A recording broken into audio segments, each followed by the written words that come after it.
Alrighty guys, welcome back to another pawn endgame video, and in this video what I want to do is show you guys how to win with connected passed pawns. Now a passed pawn is of course a pawn with no enemy pawn blocking it, and connected just means that they're side by side so they can help defend each other. And before I just hop right into the technique, I want to kind of give you guys a little spiel of the strategy that we're going to use. And before I do that, I just want to mention one obvious point, but it's worth mentioning. This king, the enemy king that we're playing against, it can't just capture this pawn, even though it looks like, there's no threat, our king is far enough away, it may be able to do it. And that's because if it just say it was their turn and they capture on a4, then we can actually just go ahead and start marching our b pawn, and their king cannot catch it in time.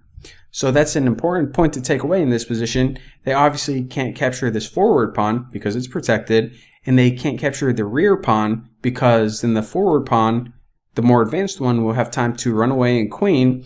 So no matter if our king is far away or not, they essentially just have to shuffle back and forth until we can get our king into the game.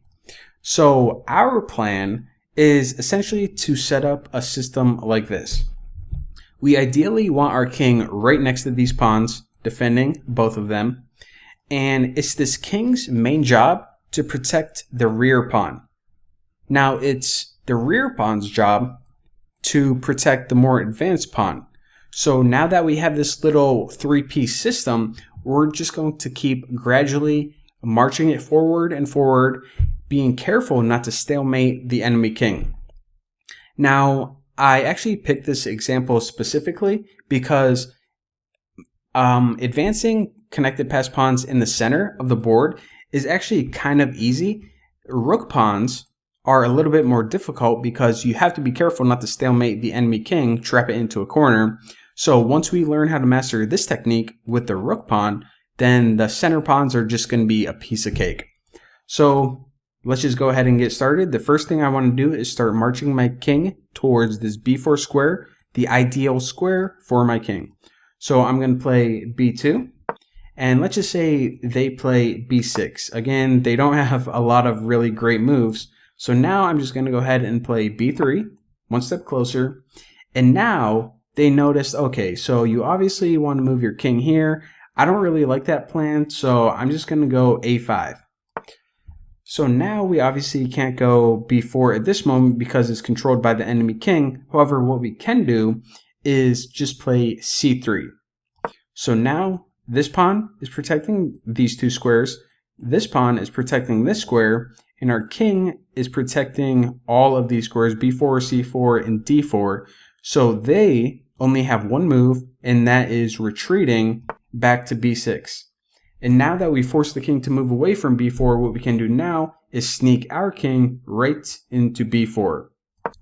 Perfect. And again, now we achieve the ideal system. They obviously can't ever come back here to b5. So what do? Well, let's just say they play, b7. Now what we're going to do is just play a5. Again, the king, now that it's protecting both of these, there's no threat or no danger in advancing them. And let's just say they play a7, try to stay in front of our pawns, not bad technique. We can just play a6. Again, we are protecting a rear pawn. The rear pawn is protecting the most forward pawn. So this is the system that we were always trying to achieve. Now they see that our next move ideally would be king to a5. So they're going to prevent that by playing king to b6. However, what we can do now is just play c4. And their king now doesn't have a lot of great options. If they go ahead and try to play a5, maintaining pressure on these two pawns, then we are actually going to have time to just queen the a pawn, and I'll just show you that right now. They play a5, we just advance the a pawn. Of course, they can't, just start marching towards it because our pawn is controlling a6. So let's just say they play here, and then we queen. So that obviously wasn't the best move. So what else can they do? Well, let's just say that they play something like a7. Looks like the next best move. Well, now we can just go ahead and start advancing our king. Again, we want to maintain this little system of everything is protected while gaining space at the same time. So now let's just say they play a8. So from here, we can just go ahead and play b6, and now our pawns are controlling these 3 squares. So the king, the enemy king, now has to go to b8, and now we can advance our king to c6. So let's just say they go to a8, and now we need to be very careful and start looking out and making sure that we're not going to cause a stalemate opportunity. And actually, there are 2 moves here, if you guys can see them, that do indeed cause stalemate, and that is a7. You see that the enemy king can't go here, being controlled by the a pawn. It can't go here, being controlled by the king. And the other move that would not lose us the game, but draw, which is essentially a loss for us in this position, is king to c7, because now our king is controlling these 2 squares and our b pawn is controlling a7, so their enemy king would be stalemated, and that would be a draw. So in this position, after they play a8 with their king, what we want to do is we're just going to go b7 check.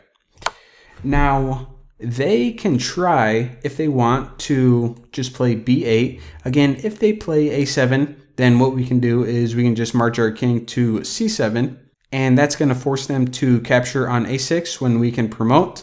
So if they don't want that to happen, they have one last-ditch opportunity, and that is playing b8. But now we have a technique that we can use to essentially force them to escape out this route anyway, so we can advance our king, and that is playing a simple a7 check. Again, the king can't go this way, it can't capture because of our king, it can't move in this direction, so its only move is to actually take this pawn. But now you guys can see the win is pretty clear. What we want to do is we want to use our king, move it to c7, and we secure this b8 square, so on the next move we can queen, just like that. So again, the overall technique that we use was to essentially move our pawns in a position where they're protecting each other. The king is not able to take any of the pawns, move our king closer so we can start escorting those pawns up, and when we get towards the end, be careful not to stalemate, and we usually just end up sacrificing one of our pawns so we can use our king to escort the other one to become a queen. So pretty simple technique, but I thought it was worth covering. So thank you guys for watching, and I will see you next time.